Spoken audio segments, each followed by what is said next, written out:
certain person whom I wasn't sure how to greet. If Logan could make that first meeting less awkward for me, then standing out in the cold for 20 minutes would be well worth it. It had been 18 months since I'd let Alyssa Turner see through my usually confident exterior and fumble my way through my first kiss ever.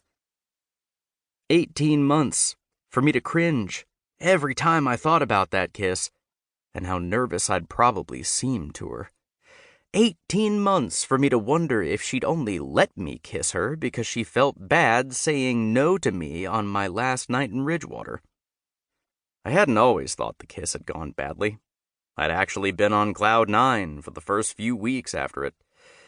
But when Alyssa started dating my best friend, Trey, shortly after, I realized that the kiss I'd relived so many times and daydreamed about had probably just been a pity kiss on her end. I cringed again.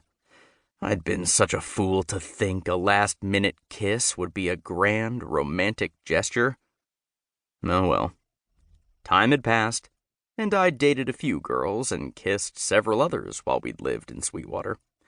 So if Alyssa had told any of her friends about what a bad kisser I was, I could now demonstrate a much higher level of expertise and make it look like she was simply remembering that summer night incorrectly.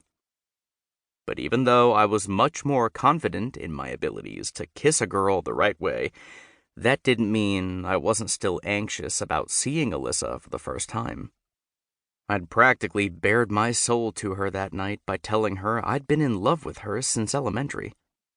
So if Logan could go in there, talk to Alyssa, and let her assume he was a new, more confident me, then that would be great.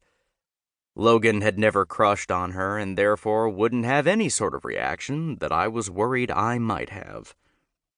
And then, once that initial meeting was over with, I could go to the party and pretend like everything was normal.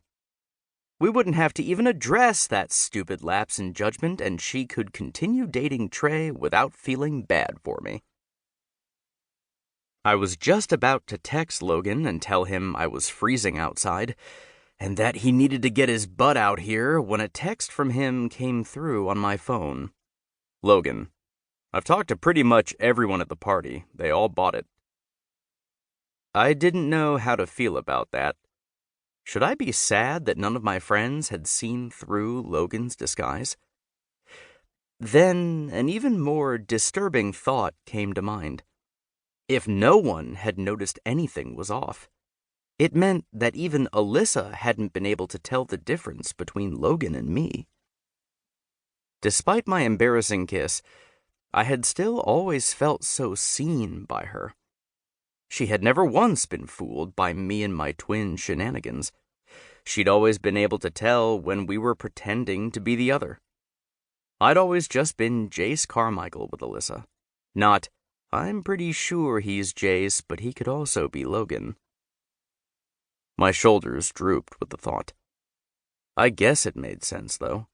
She hadn't seen us in a year and a half. But I had to text Logan just to make sure she had fallen for the trick, too, and that he had actually talked to her and cleared everything up. Me.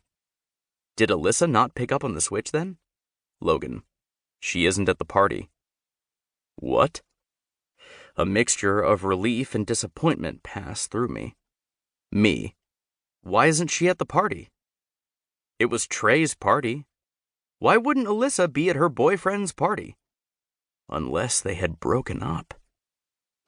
I immediately squashed down the hope that surfaced with that thought.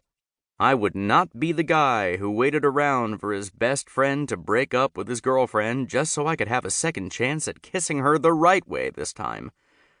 My phone vibrated, bringing me back to the present. Logan. I asked a few of the girls on the cheer team whether Raven and Alyssa were coming, and they said that they thought so. Apparently, Raven embarrassed herself at the basketball game and needed a pep talk from Alyssa before they came. The tightness in my chest relaxed. She was still coming. But then the disappointment soon followed. If she was still coming, that meant she was still with Trey. Man, I needed to get my crap together. My emotions were all over the place tonight. Which meant